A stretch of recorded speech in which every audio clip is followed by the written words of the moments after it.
आय विद्महे वायुपुत्राय धीमहि तन्नो हनुमान् प्रचोदयात् మర్కటాయ నమః। ఈరోజు హనుమాన్ జయంతి అన్నమాట। అంటే మనకి ఎట్లయితే పుట్టినరోజు నాడు ఇట్లా జరుపుకుంటే డేట్ ఆఫ్ బర్త్ ప్రకారంగా దేవతలకి నక్షత్రం ఉంటుంది అన్నమాట। అంటే ఏ రాశిలో ఎప్పుడు ఏ రోజు పుట్టిరు అటువంటి లెక్క ప్రకారంగా ఆంజనేయ స్వామి వైశాఖ మాసము లోపల అమావాస్య కంటే ముందు వచ్చే 5వ దశమి రోజు నాడు పూర్వాభాద్ర నక్షత్రంలో జన్మించినటువంటి వారు స్వామివారు। అంటే ఇవాళ స్వామివారి బర్త్డే, ఆంజనేయ స్వామి పుట్టినరోజు అన్నమాట। కాబట్టి అందరి దేవుళ్ళకెల్లా మనకేమంటాము, ఏ దేవుని నిలుచుకుంటే మనిషికి ఆటోమేటిక్గా విజయం కానీ, ఇంతకుముందు చెప్పిన విధంగా మరణం కానీ భయమును తొలగిపోవాలంటే ఆంజనేయ స్వామి తలుచుకోవాలన్నమాట। అందుకని ఎందుకంటే ఆంజనేయ స్వామి పుట్టగానే మీకు అందరూ తెలిసే ఉంటుంది, పండు అని చెప్పిన సూర్యభగవాన్ని మింగితే అన్ని లోకాలు కూడా వాయుదేవుడు వచ్చేసి ఆ యొక్క ఇంద్రుడు వచ్చి తన యొక్క వజ్రాయుధం చేత స్వామివారిని ఒక దెబ్బ వేసినాడు। దెబ్బ వేయడానికి ఆంజనేయ స్వామి లొంట పడ్డది। ఇక్కడ పడగానే ఆ తండ్రి వాయుదేవుడు వచ్చి నా యొక్క మూర్చిని పడి కింద పడిపోతే వాయుదేవుడు వచ్చి లోకమంతటా కూడా గాలిని ఆపేసిందట। ఆపేయగానే అందరి దేవతలు వచ్చి మళ్ళీ వాయుదేవుని వేడుకొని ఆంజనేయ స్వామి 33 కోటి దేవతలకు ఏ విధంగా అయితే వాళ్ళకుండే ఆయుధాలు ఉంటే ఆయుధాలు ఇచ్చాడు। ఇంద్రుడు వజ్రాయుధాన్ని, బ్రహ్మదేవుడు బ్రహ్మాస్త్రాన్ని, నారాయణాస్త్రాన్ని, శంకరుడు ఈ విధంగా పాశుపతాస్త్రాన్ని మన అస్త్రాలు ఇచ్చాడు। దాని ద్వారా ఏమైందంటే 33 కోటి దేవతలకు ఎంత శక్తి ఉంటుందో ఆంజనేయ స్వామి శక్తి ఉంటుంది అన్నమాట। కానీ ఆంజనేయ స్వామిని తలుచుకున్నంత మాత్రం చేత మనిషికి విజయం కలుగుతాడు। ఒకనొక సమయంలో రామాయణ యుద్ధం జరుగుతున్నాడు, రావరావణ యుద్ధం జరుగుతుంటే ఆ యొక్క రావణాసురుడి యొక్క కుమారుడు ఇంద్రజిత్ ఏం చేసిన ఒక ఆయుధాన్ని వేసిందట। ఆయుధం వేస్తే ఆ యొక్క ఆయుధానికి ఆ అస్త్రానికి ఏమైందంటే అందరూ కూడా మూర్ఛలు కింద పడిపోయారు। ఒక గంట అరగంట అయితే అందరి ప్రాణం కూడా పోతుంది। అప్పుడు ఏం చేసినట జాంబవంతుడు ఇద్దరు కూడా మంచిగా కాన్షియస్లో ఉన్నాడు, అంటే ఇద్దరు కూడా స్థిమితంలో ఉన్నాడు। ఎవరున్నారు అంటే మొట్టమొదటిగా సుగ్రీవుడు ఒకటి, రెండవది ఆంజనేయ స్వామి ఒకటి। వెంటనే జాంబవంతుడు సుగ్రీవుడికి అడిగినట, అయ్యా సుగ్రీవ, ఆంజనేయ స్వామి అదేవిధంగా విభీషణుడు ఒకటి, ఆంజనేయ స్వామి ఒకటి। ఎందుకంటే విభీషణుడు లంకాలో ఉన్నటువంటి వాడు కాబట్టి దాని యొక్క పర్యవసానం తెలుసుకున్నాడు కాబట్టి ఆయనకి ఏం ఇబ్బంది కలగలేదు। ఆంజనేయ స్వామి అన్ని ఆయుధాలు ఉన్నటువంటి వాడు, అస్త్రాలు ఉన్నటువంటి వాడు కాబట్టి ఆంజనేయ స్వామి కూడా ఏం జరగలేదట।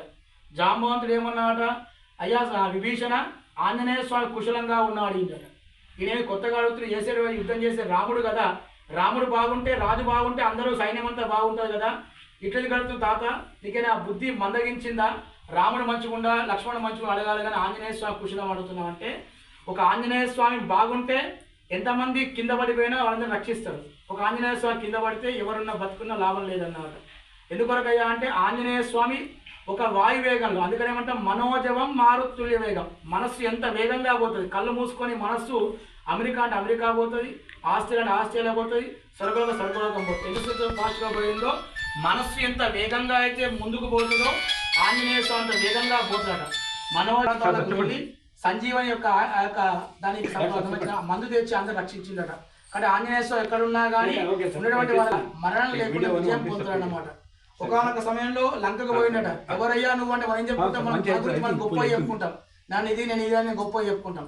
ఆంజనేయ స్వామి ఏం సాధించినట, ఈ యొక్క లోకాంతరికి ప్రభు రామచంద్ర స్వామి వారు, అతని తమ్ముడు లక్ష్మణుడు, అదేవిధంగా న్యాయానికి కట్టుబడిన సుగ్రీవుడు, విభీషణుడు, వీళ్ళందరికీ తోడుగా ఉన్నటువంటి ఆంజనేయ స్వామిని ఏం చెప్పుకున్నాడు, ఎంత బలవంతుడి నువ్వు అని అంటే, నీ యొక్క లంకని 10 సార్లు కాల్చివే శక్తి నా దగ్గర ఉంది, ఇలాంటి రావణాసురుని 10 మందిని ఒక్కసారి సంబంధించిన శక్తి నాకుంది, అటువంటి వాడిని వీళ్ళందరికీ కూడా సేవకుడిగా ఉన్నాను అంటే రాముడికి, లక్ష్మణుడికి, సుగ్రీవుడికి, విభీషణుడికి అందరికీ సేవకుడిగా ఉన్నటువంటి వాళ్ళందరికన్నా తర్వాత వాడిని అని చెప్పినట। అంటే అటువంటి గొప్ప గుణం అటువంటి వాడు ఆంజనేయ స్వామి। మరి ఆంజనేయ స్వామి తలుచుకున్నా, ఆంజనేయ స్వామి నామస్మరణ చేసిన ఆ స్వామి యొక్క అనుగ్రహం ద్వారా ప్రతి విషయంలో విజయం కలుగుతుంది, మనిషికి మరణ భయం లేకుండా ఉంటుంది। కాబట్టి హనుమాన్ జయంతి సందర్భంగా మన మోస్లా రామాలయంలో గత కొన్ని ఏండ్ల పాటుగా ఈ యొక్క హనుమాన్ జయంతి ఉత్సవాలు, వైశాఖ మాస ఉత్సవాలని అంగరంగ వైభవం నిర్వహిస్తున్నాం।